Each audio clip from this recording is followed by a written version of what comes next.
આજનો વાંચન અને અર્થગ્રહણ ફકરો 10. ફકરો ધ્યાનથી સાંભળી સમજી અને પ્રશ્નોના જવાબ આપો.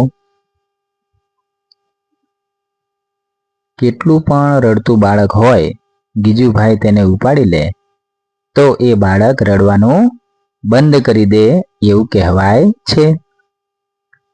આ ગીજુભાઈ બધેકા મૂછાળી માં તરીકે ઓળખાય છે, કારણ કે બાળકની માતા પણ જે સમજી નથી શકતી કે બાળકને કેવી રીતે ઉછેરવું, તેવી બાળક માટેની વાતો તેમણે પુરુષ થઈને સમજાવી. આ ઉપરાંત તેમણે બાળકો માટે અનેક વાર્તાઓ લખી છે. આ વાર્તાઓનું બાળકોને સૌથી વધારે ગમતું પાસું છે વાર્તામાં આવતા જોડકણા.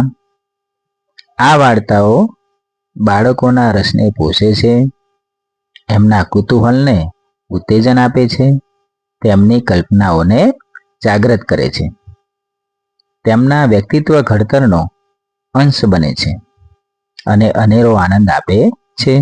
ચલો મિત્રો, હવે પ્રશ્નો જોઈએ.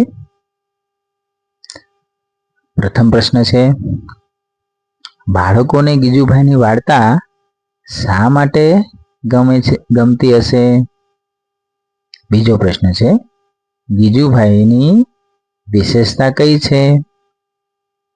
છેલ્લો અને ત્રીજો પ્રશ્ન, ગીજુભાઈની વાર્તાઓમાં બાળકોને સૌથી વધારે ગમતું પાસું કયું છે?